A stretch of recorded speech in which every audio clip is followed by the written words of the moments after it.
Greetings, my loves. It's me, your girl, Empress Goddess, the Georgia Peach, your host with the most. It's getting here with Bible Secrets Revealed. This is fair use.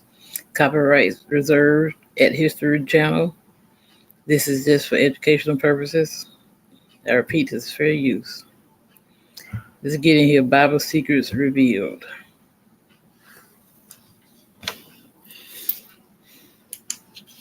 Program explores the mysteries of the Bible from a variety of historical and theological perspectives, which have been debated for centuries.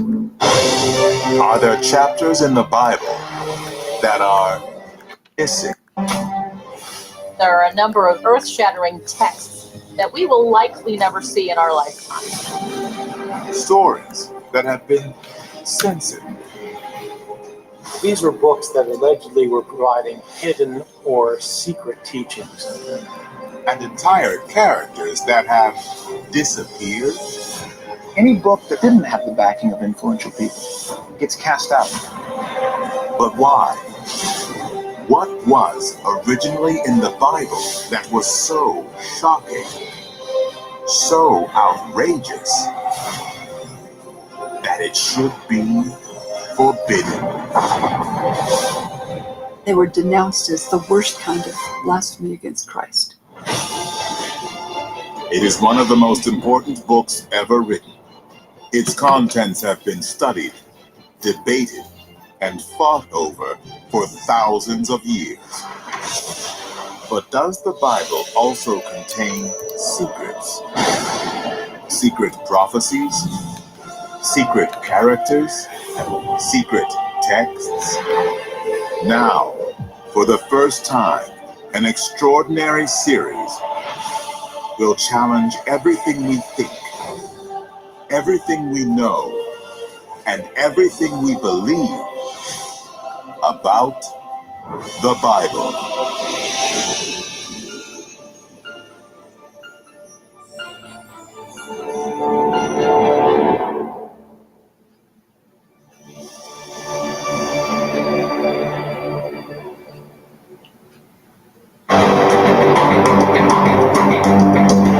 The Bible. Every year, global sales of this 2,000-year-old bestseller exceed 100 million copies. But not all Bibles are the same. The most obvious difference, of course, is that Judaism only recognizes what Christians refer to as the Old Testament. But even Christians use different versions of the Old and New Testaments. These vary not only in language and translation, but in terms of what is included and what is not. For example, most Protestant Bibles, including the King James Version, contain 66 books. The Catholic Bible includes 73. But the Bible of the Ethiopian Orthodox Church, a Christian denomination of 45 million followers in Africa, has 81. One of the secrets of ancient Christianity is that different ethnic and religious groups had different Bibles. So there are different groups like the Coptics or the Ethiopian Church. They actually have some inspired books, whereas other groups do not. So we shouldn't just ask which version of the Bible is correct, but it's which collection of biblical books is correct. To be included in the official version of the Bible, or canon, a book must be considered to be divinely inspired, the Word of God. But just who decides? I think with both the Hebrew Bible, which sort of closed by the end of the 1st century CE, and then the New Testament, which was closed as a canon by about the end of the 4th century CE. But once you have Bible in the vernacular language, you begin to have someone from a pulpit or from an academy who says, this is what the Bible contains. This so-called canonization of the Bible led to bitter arguments about which books should be included and which should be suppressed. Certain books may have made it into the canon because they were good theology, but they might have made it in because they had the backing of some strong, influential people. Other books may have been very true and accurate, but they may have been marginalized because they didn't have the backing of influential people. There were a group of men with specific agendas determining what would and what would not become canon. And this agenda was about preserving the power of the church. The agenda here is politics and economics. It's not spirituality. Until the mid-1800s, many early Bibles, even the King James Version, contained a number of books that have since been edited out. These are known as the Apocrypha. The word apocrypha literally means hidden things. And so these were books that allegedly were providing hidden or secret teachings. But the term apocrypha came to mean books that were not accepted as part of the official canon. There are actually more apocryphal books than there are books that are included in the canons, whether the Hebrew Bible, Old Testament, or in the New Testament. Some of them are historical books, talking about the history of Israel after the Old Testament period. There are some books that are historical fictions. The debate about which books should or should not be included in the sacred text is almost as old as the Bible itself. Some early theologians and scholars cited disparities between ancient Hebrew and Greek texts and questioned the authenticity of various sources and authors. So any book that contradicts what they've decided to believe gets cast out. It's called heresy. They burn the books. They condemn anyone who believes this. But of all the Apocrypha, or hidden books of the Bible, one book in particular, the Book of Enoch, is considered so controversial that many believe it was deliberately omitted from the canonical or official texts because of its bizarre and outrageous contents. Ironically, the character of Enoch does appear in current versions of the Old Testament, but only as a devoted follower of God, one who lived hundreds of years before the Great Flood. And all we know about Enoch is that he didn't die because he walked with God and then he was not. And so the theory there is that God took him to a special place. Enoch is the only one in heaven allowed to sit along with God, and he reveals information to humanity. Believed to have been written over a period of time between 300 BC and 100 AD, the Book of Enoch was traditionally thought to have been authored by Enoch himself in order to share secret knowledge given to him by God. Enoch was an incredibly popular book in the time leading up to the formation of Christianity. Of all the secret texts, I think that the Book of Enoch in many ways is the most forbidden. At some point before the 4th century, the Book of Enoch was removed from the Hebrew version of the Bible and became discredited by all but 2 early Christian churches. But why? Hey, Could there be y'all, what y'all clues got in the going on out text there? itself? Enoch predicts the end of the world. He predicts the coming of the Messiah. He predicts all kinds of wars and battles. But one of the things he does is he elaborates this story of the giants. According to the Book of Enoch, the giants, or watchers, were a group of renegade angels sent to earth to guard man more than 5,000 years ago. But instead of protecting the human race, they lusted after women and corrupted mankind. The watchers mate with human women.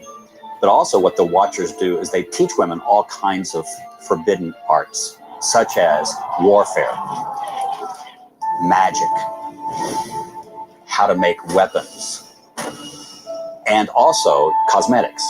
So makeup comes from the evil watchers who taught women how to make up their faces. The Book of Enoch is a real conundrum because this idea that the rebellious angels have a power that can rival God is something that is very threatening to traditional church. In the Book of Enoch, The offspring of the Watchers and mortal women are described as giant warriors called Nephilim. Nephilim means the fallen ones. And the theory goes that they're called the fallen ones because they were revolting against God. They decided that they wanted to have all the power for themselves. The Nephilim, these are these grotesque giants.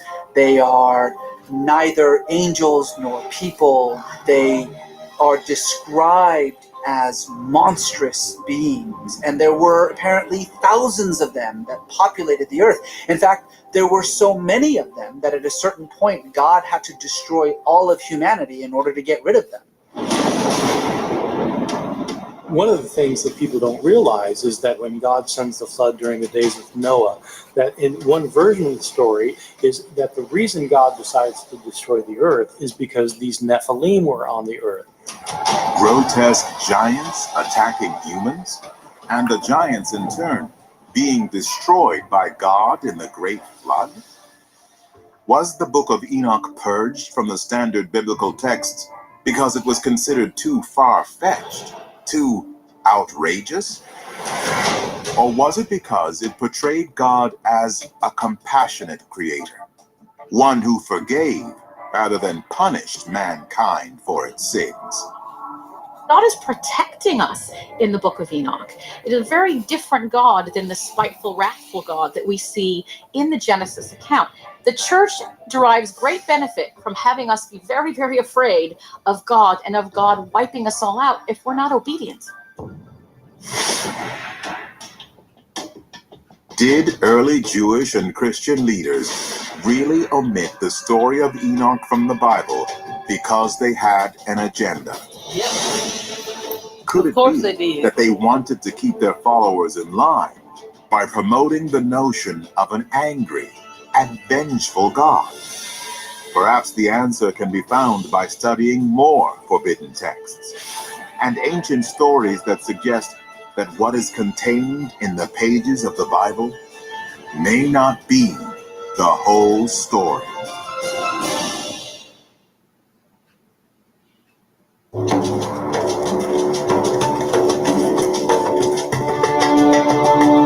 Nag Hammadi, Upper Egypt, December 1945. A group of farmers unearth a clay jar containing 52 religious texts written between the 2nd and 4th centuries. Bible scholars believe they were hidden here nearly 2,000 years ago by a religious group known as the Gnostics.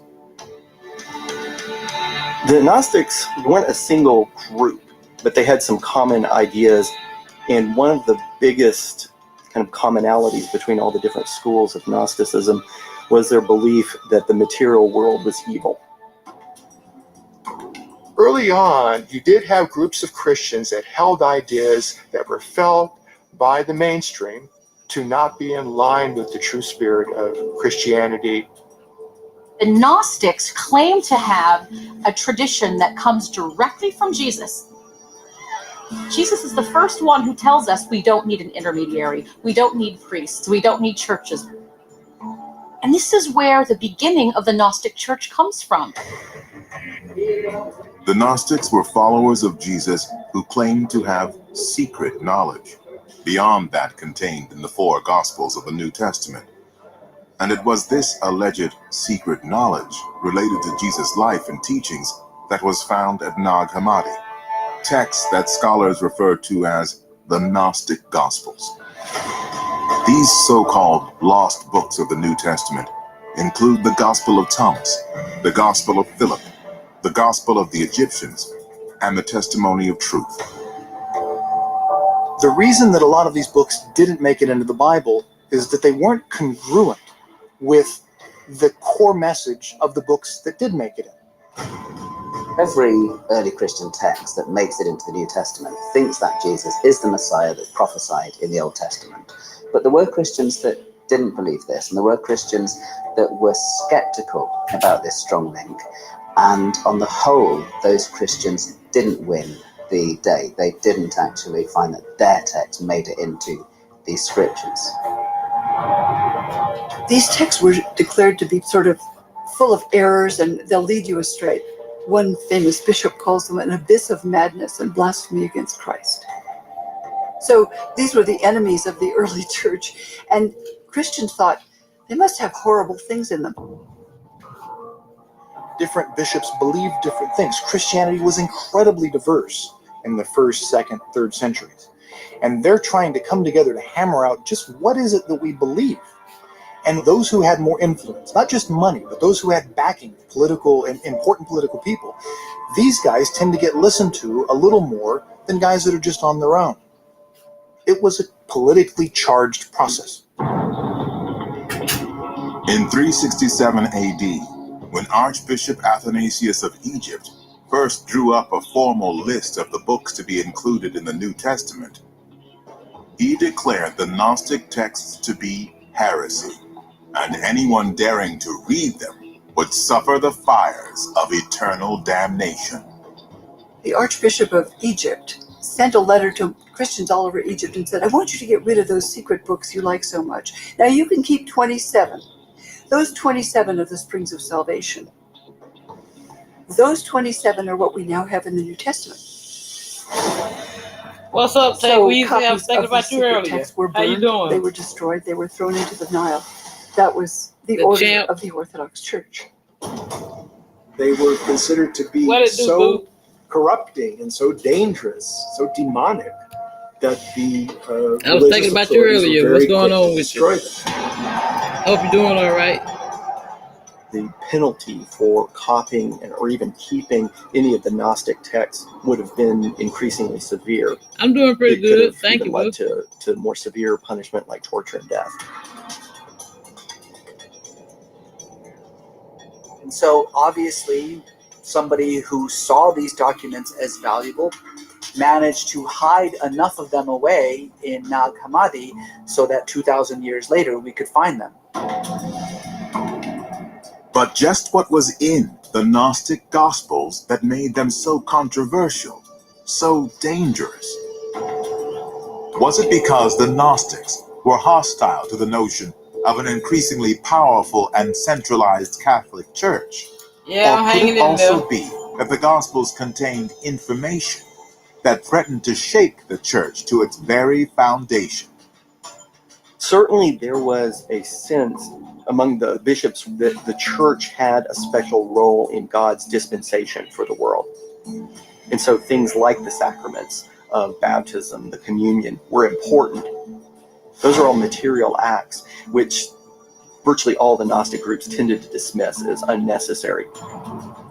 Among the Nag Hammadi texts, the best known and maybe the most important is the Gospel of Thomas.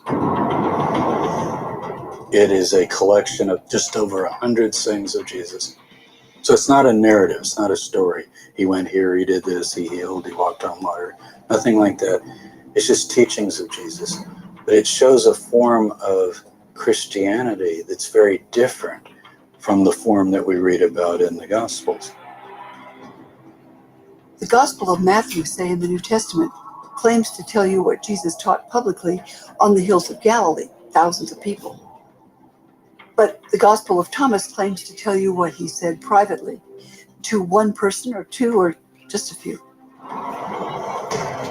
If you read Matthew, Mark, Luke, and John, they're all the time quoting the scriptures. So Jesus does things in order to fulfill the scriptures. When you go to the Gospel of Thomas, he's not interested in the scriptures, never mentions the Old Testament, doesn't like Old Testament characters. Some people thought the teachings of Jesus could have been influenced by Buddhism. So this well could be a kind of merging of different traditions, certainly Jewish traditions, certainly Christian traditions, Greek, and it could well be Indian. Is it possible, as the Gnostic Gospels suggest, that Jesus' so-called missing years were spent traveling to places like India and the Far East? Might Jesus' profound teachings have been the result of exposure to other religions and philosophies? And could the depiction of Jesus as a holy, but still very mortal man be among the reasons why the Gnostic Gospels were considered so dangerous and so subversive? The Gospels of the New Testament all tell you how important Jesus is.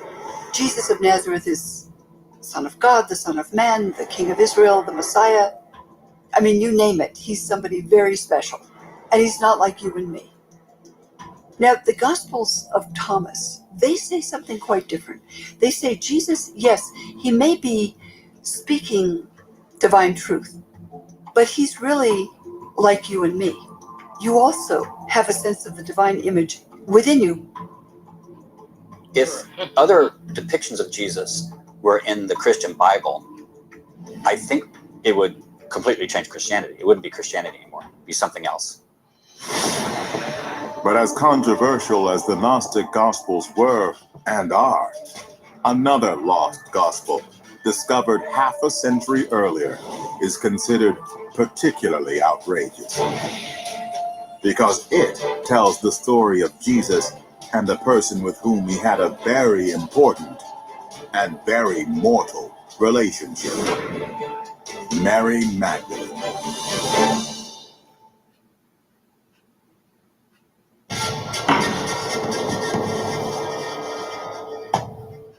Akhmim, Egypt. It was here in 1896, along the east bank of the Nile River, that one of the most controversial of the so-called lost Gospels was discovered. The Gospel of Mary. Considered by scholars to be a Gnostic Gospel written in the 2nd century AD, the story is told from the perspective of Mary Magdalene herself. There's a lot of controversy about Mary Magdalene, right? In the Bible, she's portrayed a certain way. She's one of the followers of Jesus. Oftentimes she's described as a prostitute, as one who Jesus kind of picked up from obscurity and made her one of his followers.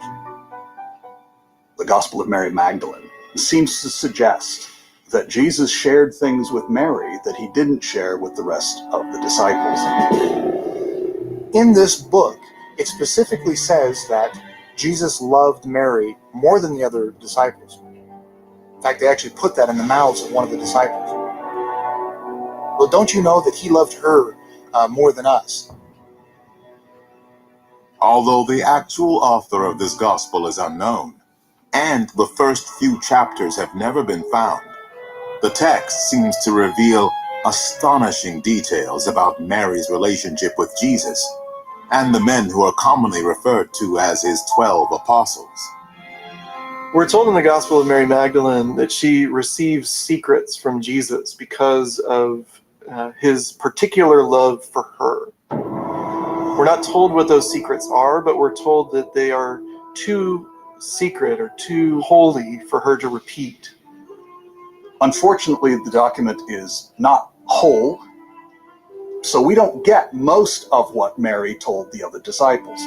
The parts that we do have suggest that she was telling a story similar in some ways to the old book of Enoch about rising up to various levels of heaven and learning things about these various levels and then passing that information back to us. There is a jealous explosion that comes from Peter and from his brother Andrew over this idea that Mary has been given information that the rest of them do not have, that Mary Magdalene is in possession of wisdom teachings that have not been shared with anyone else. In the end, Peter seems to somehow turn on her, but another disciple says, "What's wrong, Peter? Why do you get so upset about these things? If Jesus taught her these things, we should rejoice that we have them," and it sort of ends on a positive note. And one of the disciples does defend Mary. The book makes Peter the bad guy. What makes this gospel so important is that there is no debate within this material of Mary's authority amongst the apostles. Even in the traditional pages of the New Testament, Mary Magdalene plays a significant role in the life and death of Jesus. She is one of the followers who stands by him during his crucifixion. She is also one of the first witnesses at the scene of his miraculous resurrection. One thing that we know is that the Gospels all agree that the first people to see Jesus risen, or to recognize that he was alive after his death, were the women. And if seeing Jesus alive after his death makes you a disciple, you'd think Mary would be one of the most important disciples.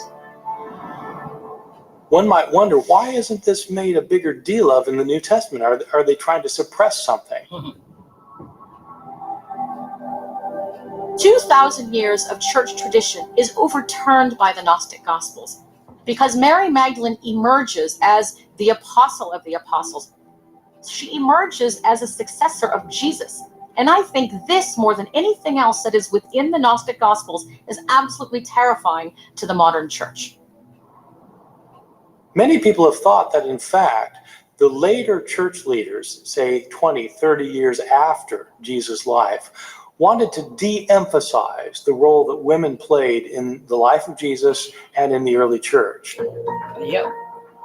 And one way to do that was to elevate the importance of the disciples, the male disciples, Peter, James, and John, and the others. And so there may have been battles in early Christianity between those who wanted to elevate the men and those who wanted to celebrate the women. Right. And we know which side ended up winning out.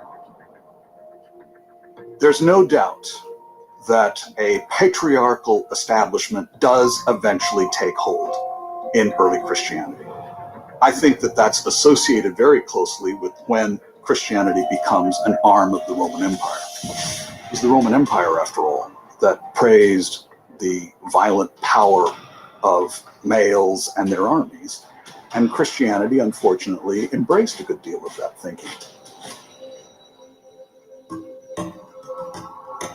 Could this be why the Gospel of Mary Magdalene and the other so-called lost Gospels were kept out of the New Testament? Because the early church had a pro-male and anti-female agenda? And could this agenda have been further supported by the deletion of yet another Gnostic text, the so-called Testimony of Truth, that describes a different version of the story of Adam and Eve in the Garden of Eden? In the Genesis story, you've got a talking snake trying to convince Adam and Eve to eat the fruit of a magical tree, a tree of knowledge. But what it implies is that you shouldn't pursue knowledge. In the Testimony of Truth, the serpent is the hero because he granted knowledge to mankind instead of hiding it, keeping it from them.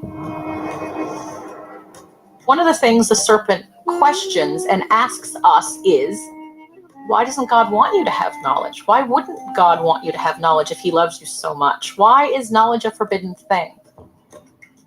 So this idea of the testimony of truth is really questioning what the church is doing and why the church is hiding the real wisdom.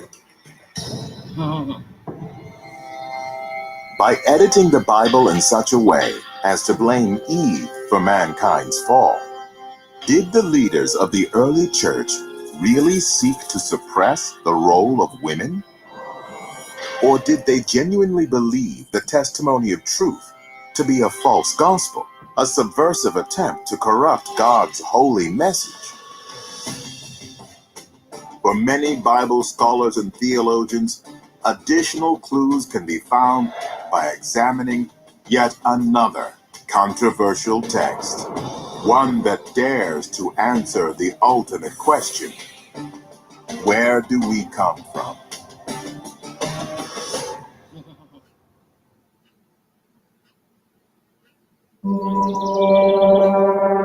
In the book of Genesis, the story of Adam and Eve virtually ends with the couple's expulsion from the Garden of Eden. Except for the tragic story of their firstborn sons, Cain and Abel, little is known about their fate. Adam and Eve are kicked out of the garden, and then our account in Genesis ends. We don't know what happens to them. There were a lot of ancient scrolls, a lot of ancient books, and not all of them made it into the Bible. One of them is the life of Adam and Eve, which is the second half of the Adam and Eve stories. It sort of fills in all of the interesting details, and it's not included in the Bible. Thought to have been written in the 1st century AD, the life of Adam and Eve is based on an original Hebrew manuscript that, although lost, has survived in various other languages and under numerous titles. The story describes Adam and Eve's lives after their expulsion from the Garden of Eden. It also reveals many interesting details about the couple's family life. We find that once Cain kills Abel, Adam and Eve are then given as a gift from God another son named Seth, who becomes the good son. But then beyond that, they are given 60 more children, 30 sons and 30 daughters. That accounts for a lot more children than we're ever told about in the traditional Bible.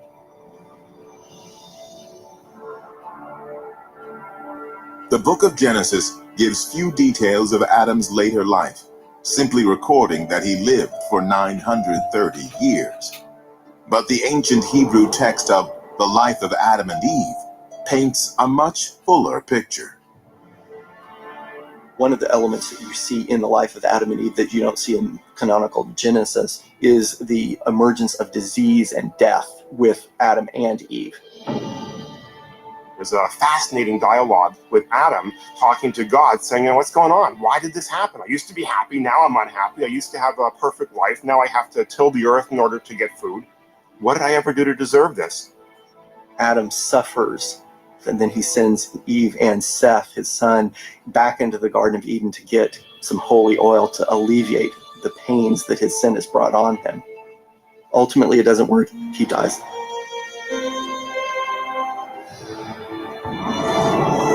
One of the things that's fascinating about the life of Adam and Eve is that Eve gets to tell her piece of the story. Eve is far more sympathetic in this version of the life of Adam and Eve than she is in the traditional Old Testament account. And I think that might be one of the reasons why this particular document is considered a little bit scary or threatening to the church. But if the leaders of the early church were determined to limit the role of women, why? Was it simply in the interest of promoting a male-dominated society? Or was there another, more secret reason? One that, if revealed, might challenge the conventional Christian view of God as a single masculine power, and of the male as the dominant force in both political and religious life.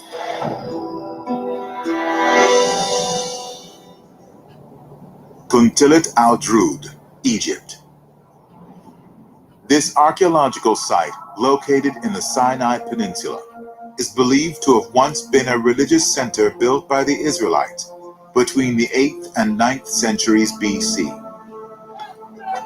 During excavations in 1975, researchers unearthed 2 large ceramic jars, each covered with strange symbols and illustrations of humans and animals. But also included were Hebrew inscriptions which revealed a radical notion that God had a wife named Asherah.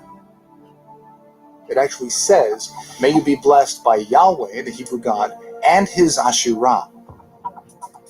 There was a goddess in ancient Israel known as Asherah. She was the consort or the wife of Yahweh, the God who we find in the Hebrew Bible. In fact, the name Asherah is mentioned more than 40 times throughout 9 different books of the Old Testament. In the book of Jeremiah, Asherah is even described as the Queen of Heaven. And there is evidence that she was worshipped by the ancient Israelites as late as the time of Jeremiah in the 7th century BC. But was Asherah really believed to be the wife of God? If so, then when did this notion change? And why?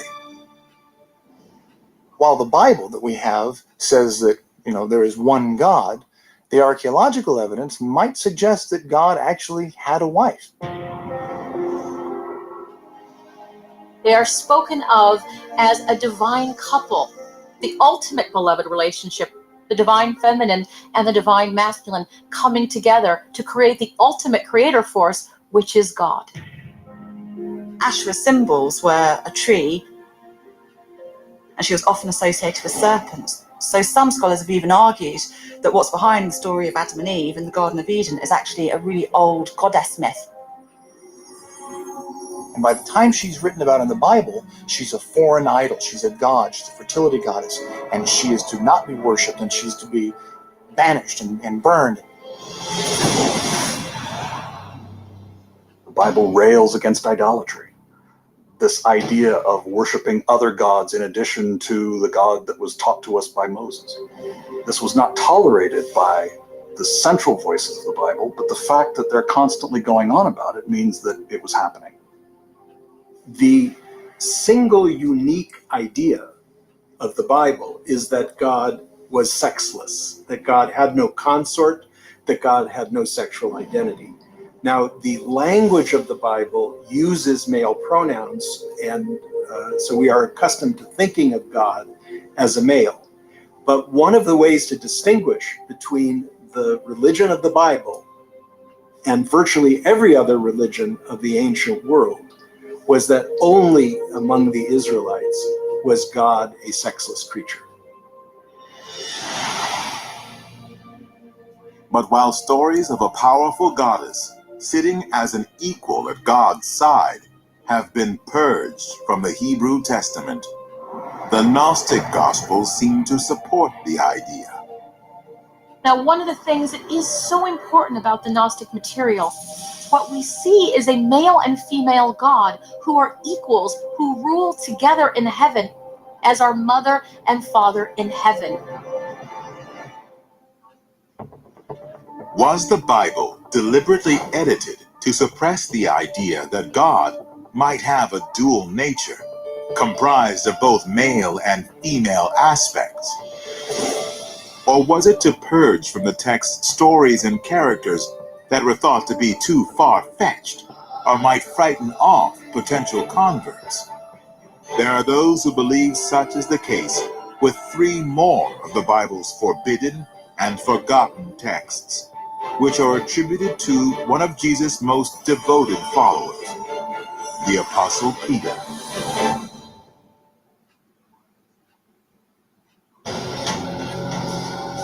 Apocalypse. For centuries, this ominous word has evoked thoughts of utter destruction.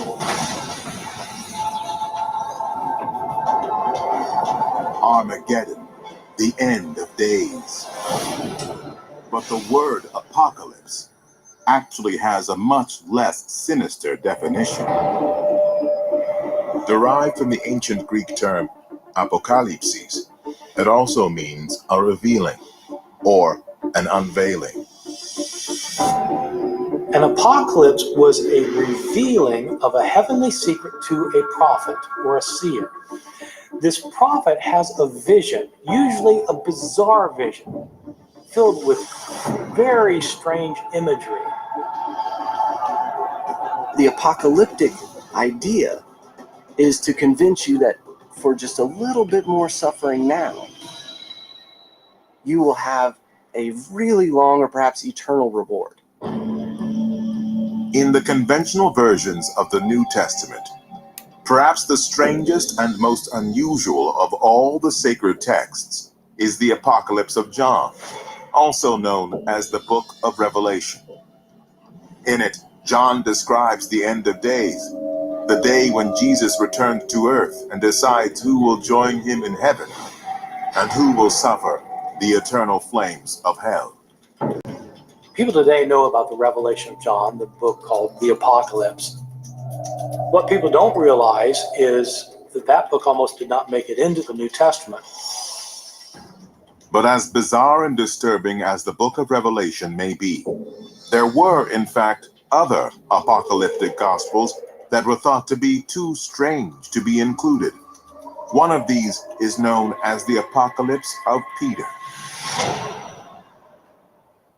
When I first encountered what I called the Gnostic Gospels, we were all surprised that there were so many Gospels that weren't in the New Testament. There's all these other books of Revelation. Some church fathers thought the Apocalypse of Peter belonged in the New Testament instead of the Apocalypse of John. Written in the 2nd century AD, the Apocalypse of Peter is one of at least 20 books of Revelation that were kept out of the New Testament. It depicts what some might call a guided tour of both heaven and hell, where Jesus graphically reveals to Peter the gruesome consequences of sin. Peter is shown places where people are being punished for their characteristic sin on earth. And so liars are hanged by their tongues over eternal flames. Women who have seduced men by braiding their hair to make themselves attractive are hanged by their hair over eternal flames. In this case, they cry out, "We didn't know it would come to this."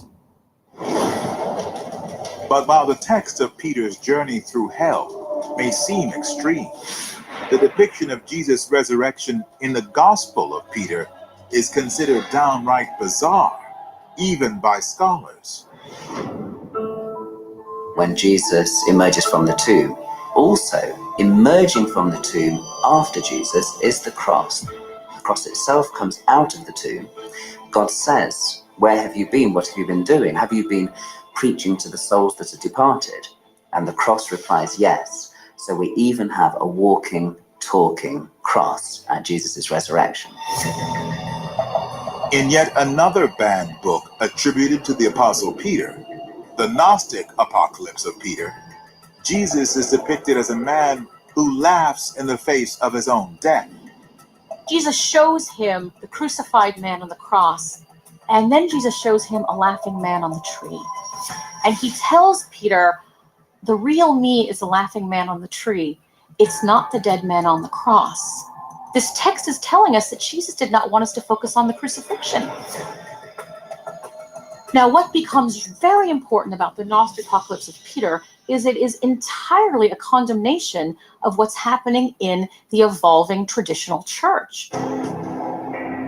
Were these 3 books, all attributed to Peter, deleted from the Bible because they were considered too bizarre? Or were they, as some scholars believe, excluded because of their overemphasis on sensational visions and unorthodox claims, rather than focusing on the teachings and philosophies of Jesus? There was this sense that there was a core belief that had to be maintained, that there were certain non-negotiable truths that were part of the Christian gospel. And so if anything was contradictory to that, then it needed to be suppressed. There are a number of... This program explores the mysteries of the Bible from a variety of historical and theological perspectives, which have been debated for centuries. It is considered by millions to be the actual Word of God, the Holy Testament, the sacred Scripture, the Bible. For centuries, men and women have argued its meanings, its lessons, and its historical accuracy.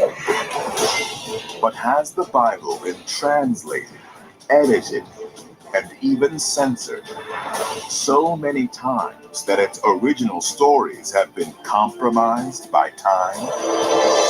People want to know, this is what God said, I'm going to do it, that's it. It's in the Bible. The Bible may be divinely inspired, but there are human fingerprints all over it. It's very dangerous to use the Bible as a proof text for anything. We really don't know who the people are who put the New Testament together. It is one of the most important books ever written. Its contents have been studied, debated, and fought over for thousands of years. But does the Bible also contain secrets? Secret prophecies? Secret characters? Secret texts? Now, for the first time, an extraordinary series will challenge everything we think, everything we know, and everything we believe about the Bible.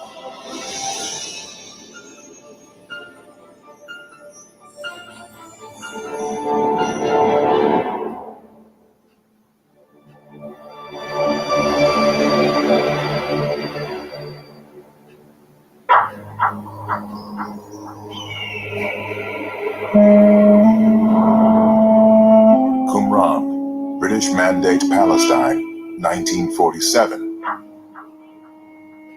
Ancient caves dot the parched hillsides a mile from the Dead Sea.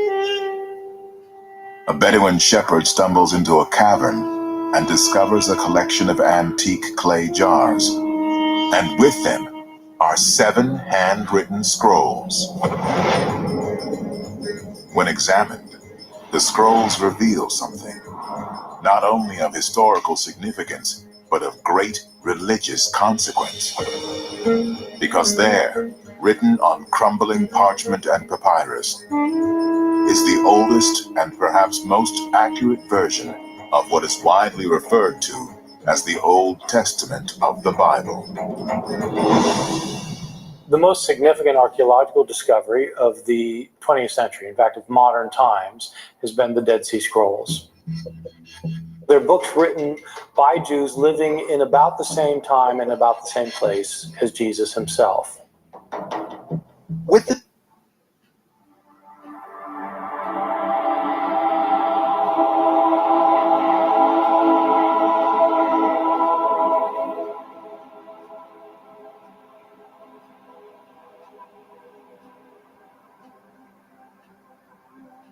The Gospel of Truth.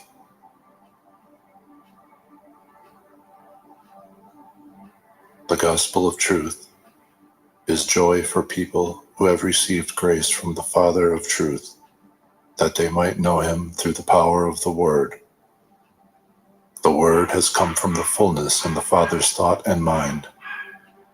The Word is called Savior, a term that refers to the work he is to do to redeem those who had not known the Father. And the term Gospel refers to the revelation of hope, since it is the means of discovery for those who seek him. All have sought for the one from whom they have come forth. All have been within him, the illimitable, the inconceivable, who is beyond all thought. But ignorance of the Father brought terror and fear, and terror grew dense like a fog, so that no one could see. Thus error grew powerful.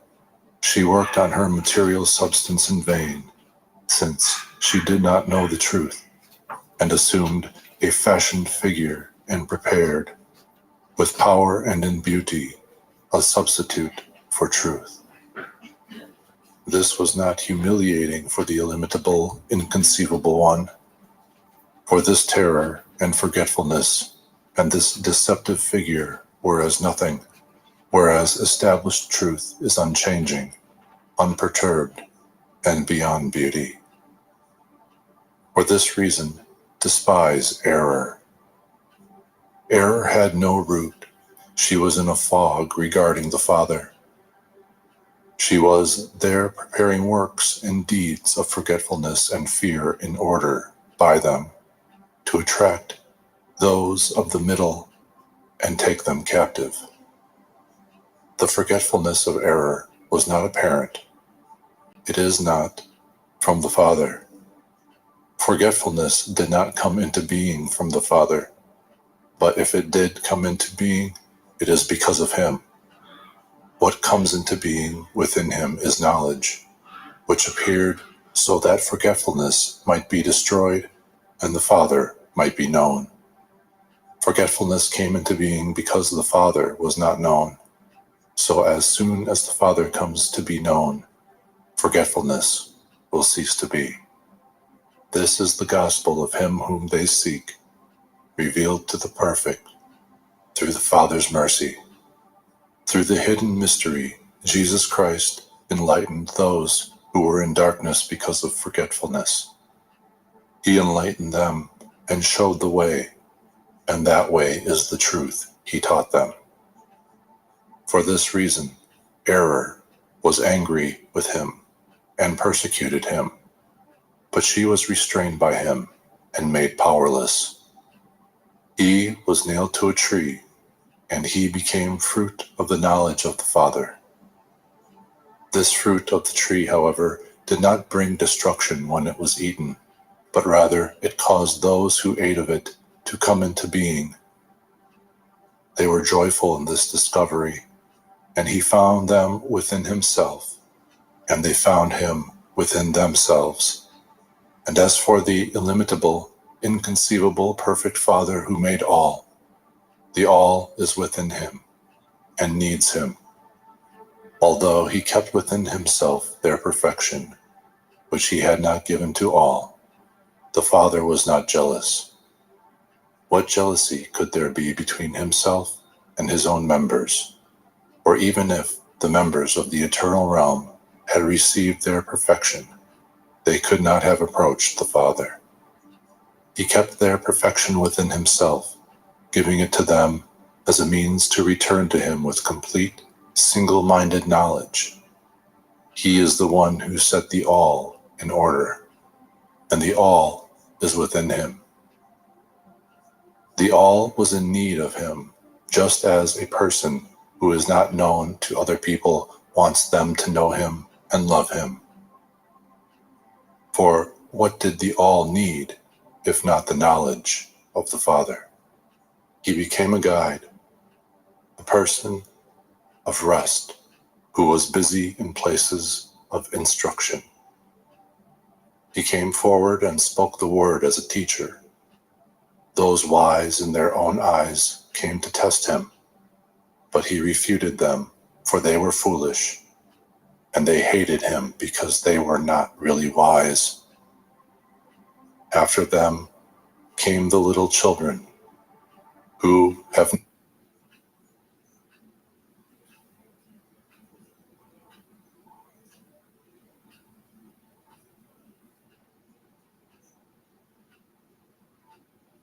And I stood upon the sand of the sea and saw a beast rise up, rise up, rise up, rise up.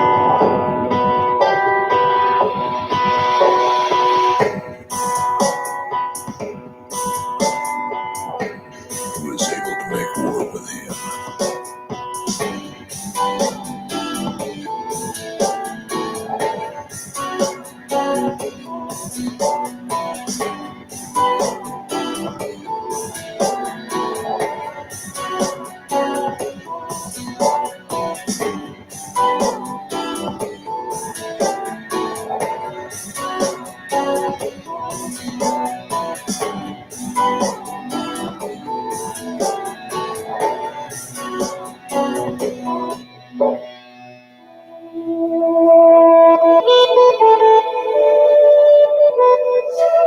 Good evening and welcome to the Midnight Ride.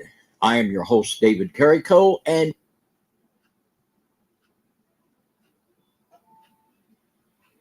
Heaven and Earth by Gabrielle Henriette.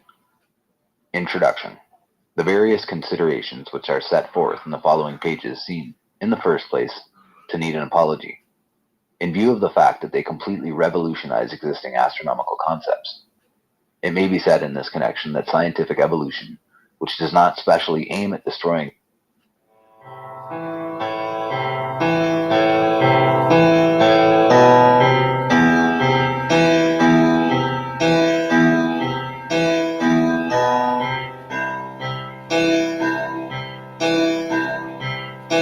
If we wish to arrive at the relation of the human races to one another, and at the foundations from which the several peoples spring, we must take into consideration that man, such as we know him, is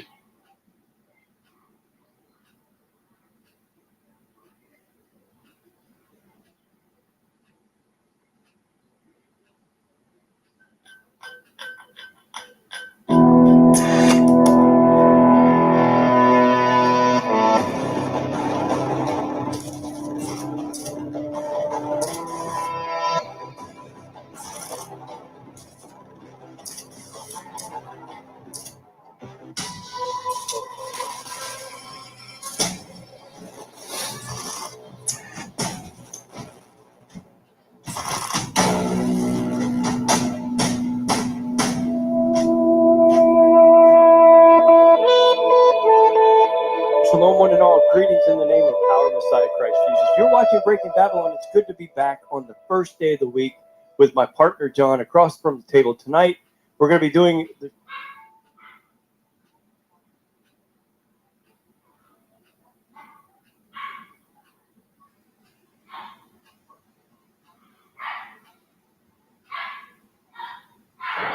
Now, what happened to the Atlantean is one of the great riddles of history. The old tradition tells us that the tragedy was due to the fact that the mental nature of man is twofold in structure. Man has a positive and negative polarized mind. And the negative polarity of the mind is what we would call physical mind or mortal mind. And the positive pole is divine mind or spiritual mind. These two poles have to finally be balanced. But in the Atlantean, they were not balanced. The Atlantean, emerging through his own corporeal structure, but still locked largely within body, produced the progenitor of what we call materialism. He was strong, he was skillful, he was keen, but he lacked reflective power. He lacked the power sufficiently generated to enable him to estimate the moral and ethical values of existence.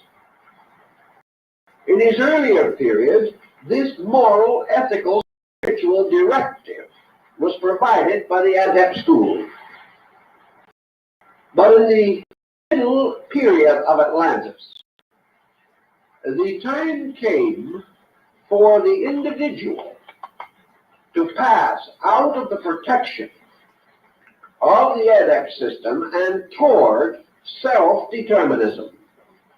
In other words, there comes always the problem in parental guidance as to when guidance must stop. If guidance is prolonged beyond need, the child is damaged.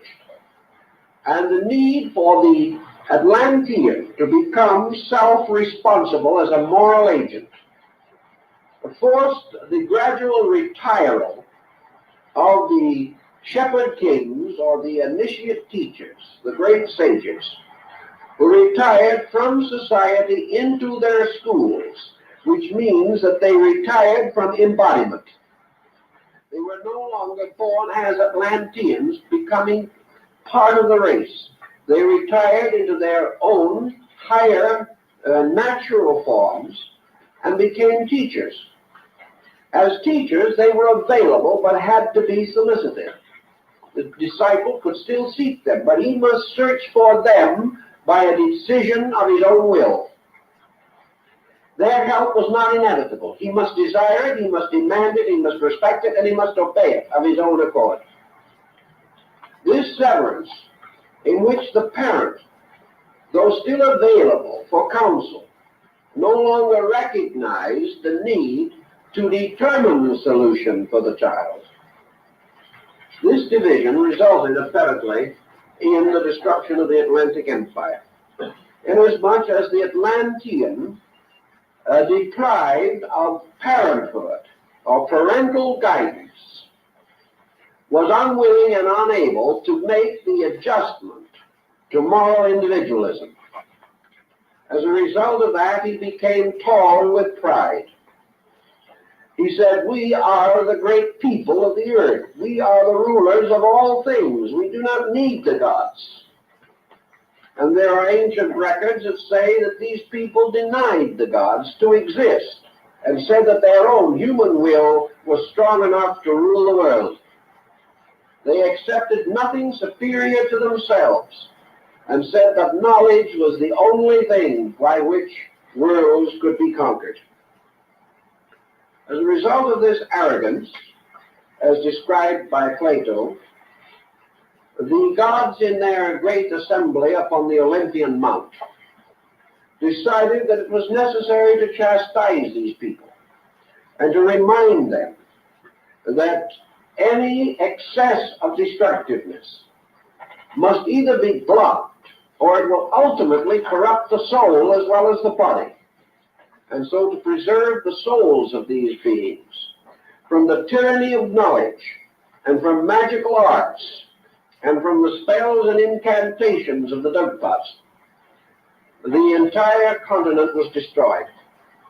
But before it was destroyed, the teachers selected from it all who were not themselves corrupt, led them out of the Posidonian Isle, and through a long and circuitous route brought them ultimately to Asia. So that when at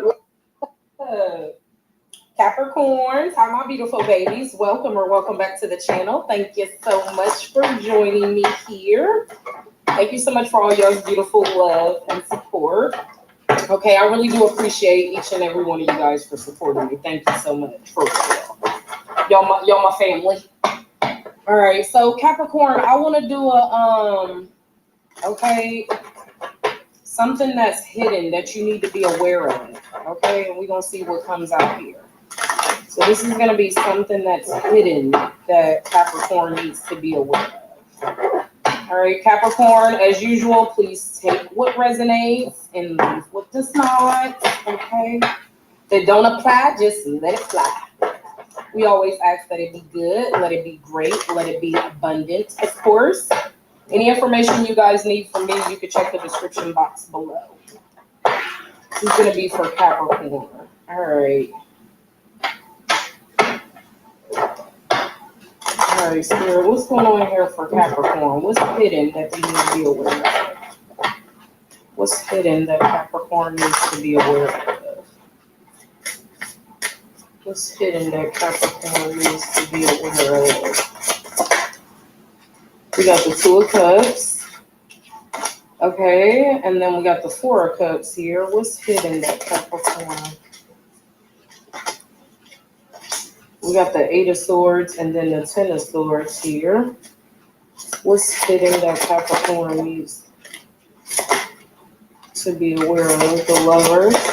Okay, so there's definitely some, that was the High Priestess that was trying to flip. There's definitely something here that has to do with a lover, okay, a divine counterpart here. One more, please. Okay, and then we got the Temperance. Overall energy is the Four of Swords here, recuperation, and Page of Pentacles.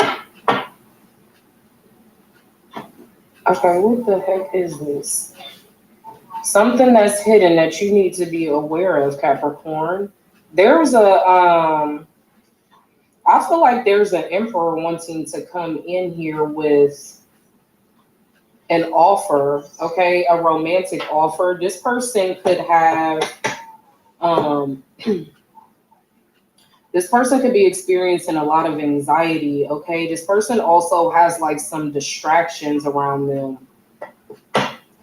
Okay, I also feel like this person could have some type of anxiety, okay, that you're going to like decide, okay, choose to end this, okay, because it looks like there's a decision here with the Lovers.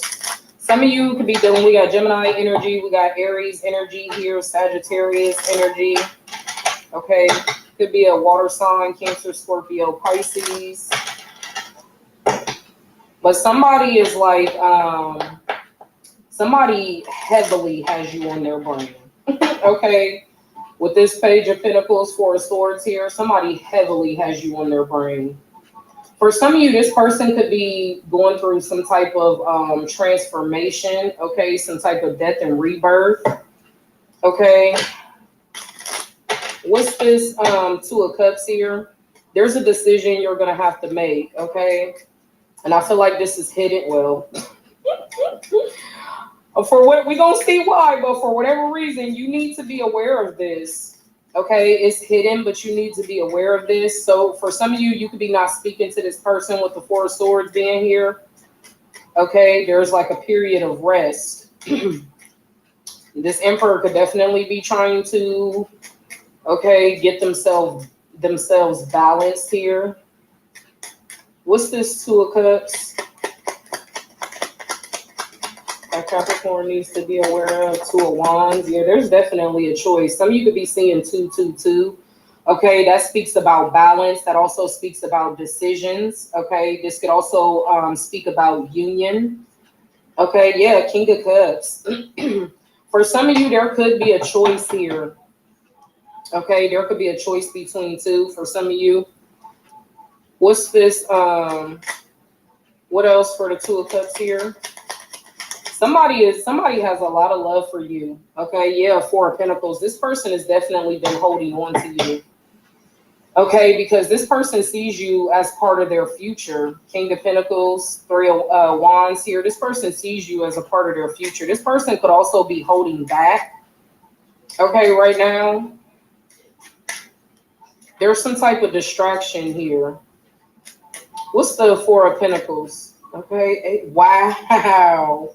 Queen of Pentacles. This somebody is in love with you. Okay, that's just, I don't know, y'all. That's just that on that. Hold on, y'all. I need a drink. Somebody is definitely, okay, number one, somebody definitely thinks about you. Somebody holds you in like high regard. There's a new opportunity in love here, Capricorn. It's like hidden from you right now. What's the Four of Cups? What's the Four of Cups? Yeah, it could be hidden because whoever this emperor is, okay, whoever this person is, it's like there's some type of distraction around this person. Okay, this person still needs to, I don't know, awaken to something here. They need to awaken to something that's distracting them. What's this Four of Cups? Yeah, the Queen of Cups. Wow. This person, I'm trying to tell you what. If you can feel, I'm telling you, you could probably even feel this person. Okay, for some of you, you could have seen this person in your dream. This person could be coming in your dreams here. Somebody is like in love with you. Queen of Wands. Somebody is very like passionate about you, very attracted to you. What's the Four of Cups? There's a distraction. Two of Swords. Okay, yeah. I feel like this is still hidden because this person is, there's going to be a new opportunity in love. Okay, this is somebody that you and this person, y'all share a deep connection here. Four of Wands. Okay. But this is like hidden right now, I feel like, because there's some type of indecision. This person has to like awaken still. There's a distraction here. What is this? Page of Wands.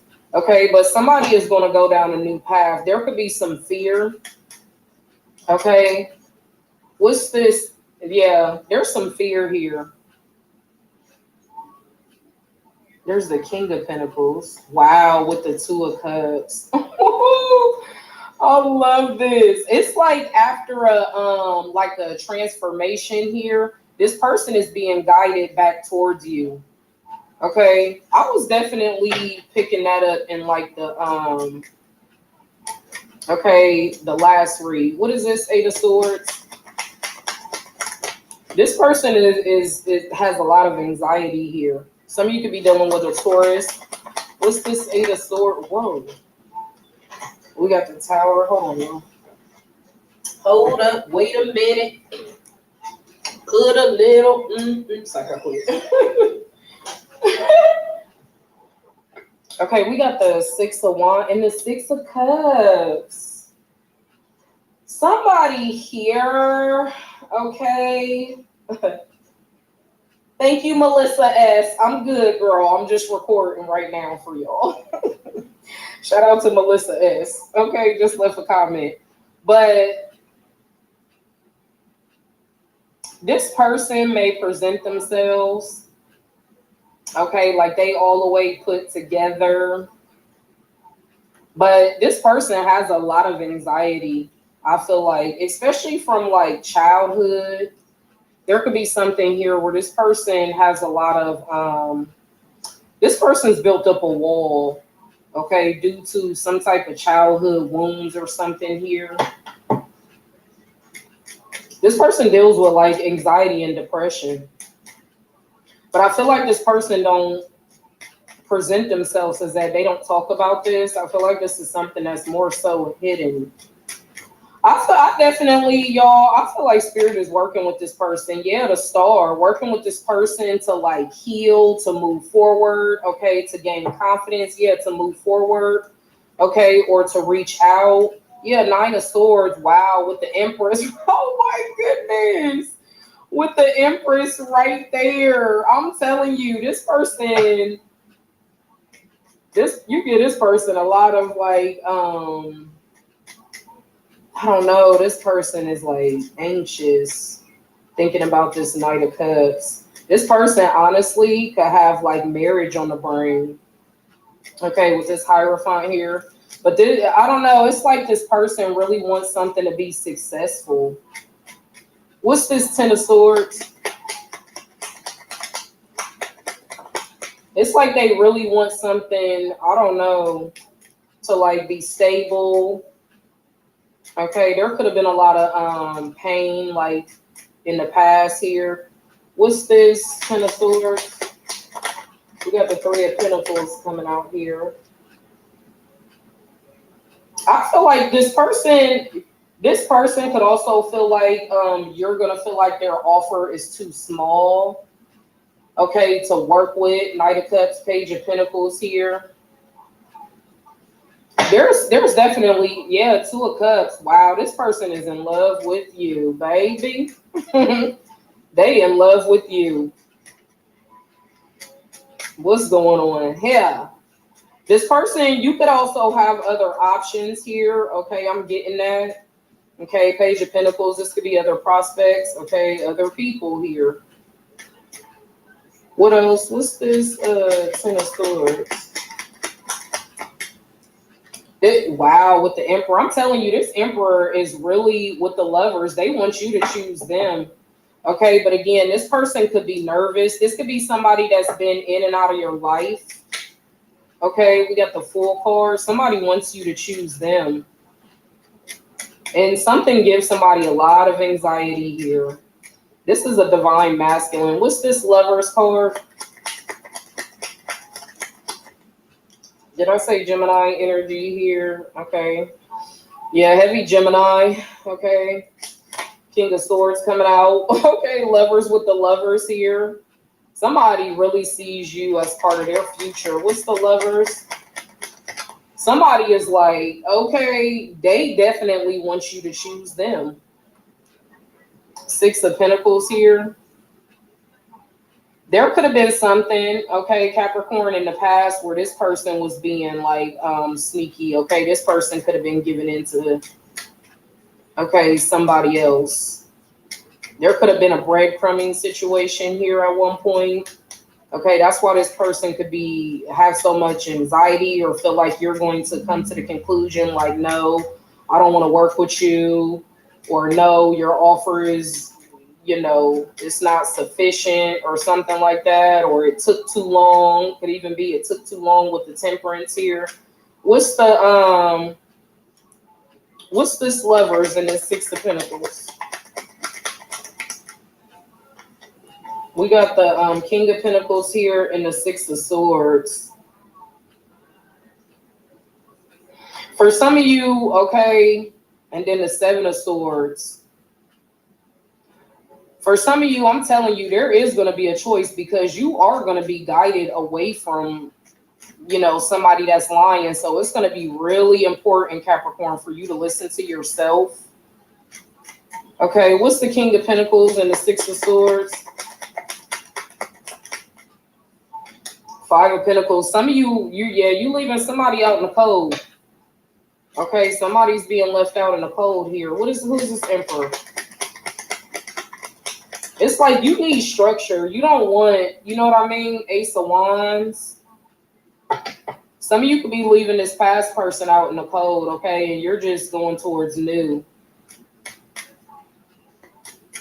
And I'm definitely getting like, this is what could be causing all this anxiety, all this chaos, because somebody didn't do something, they didn't move correctly, okay, when the first time they were in your energy, okay, or when they were in your energy in the past, however it goes here. What's the Emperor and the Ace of Wands? What's the Emperor? What's this double card? We got the Tower here.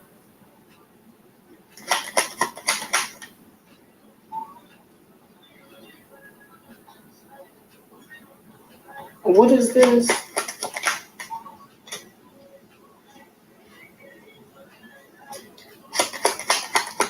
What's this, Emperor? And then they have the Fool here.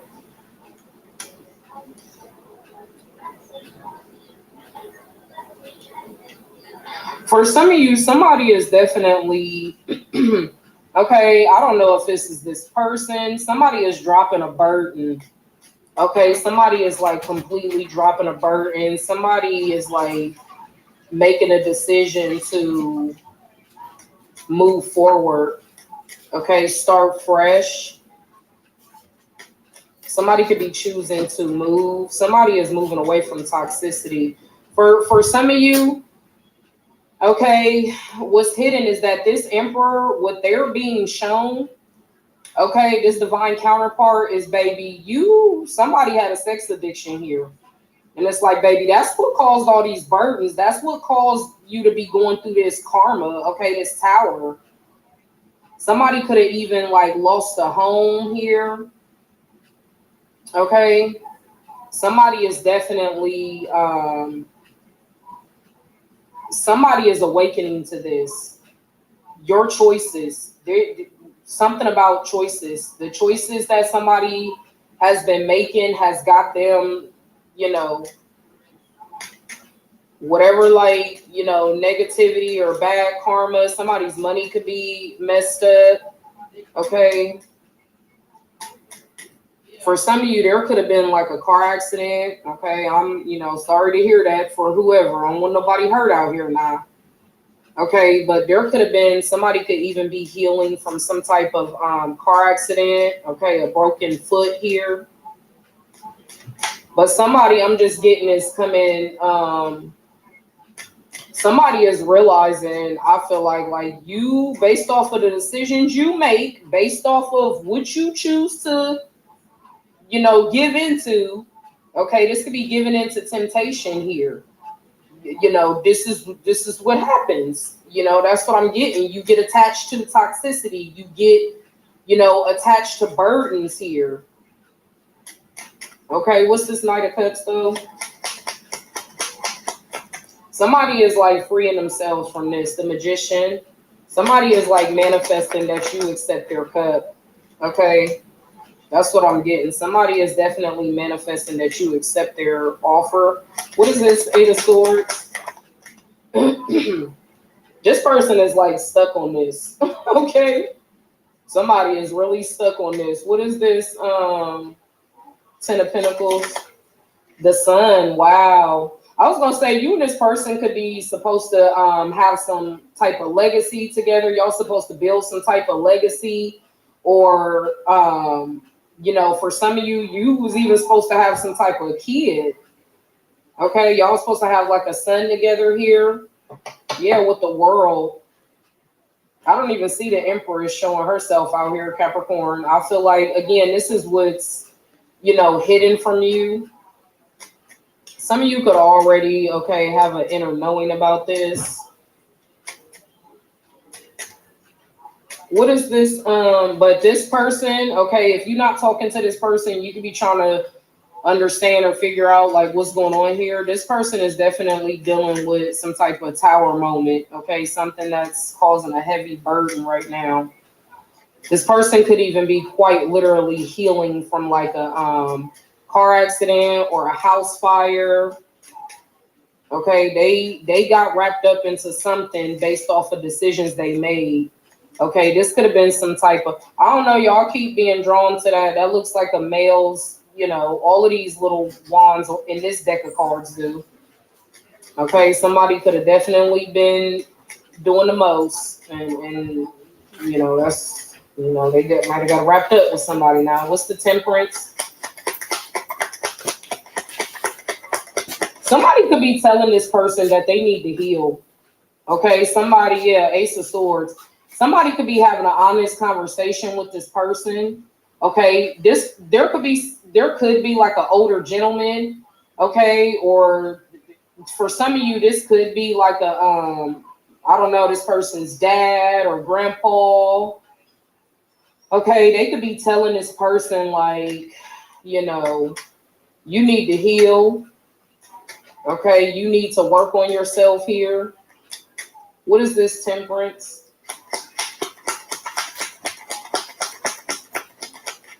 Because somebody, y'all, yeah, it's the truth.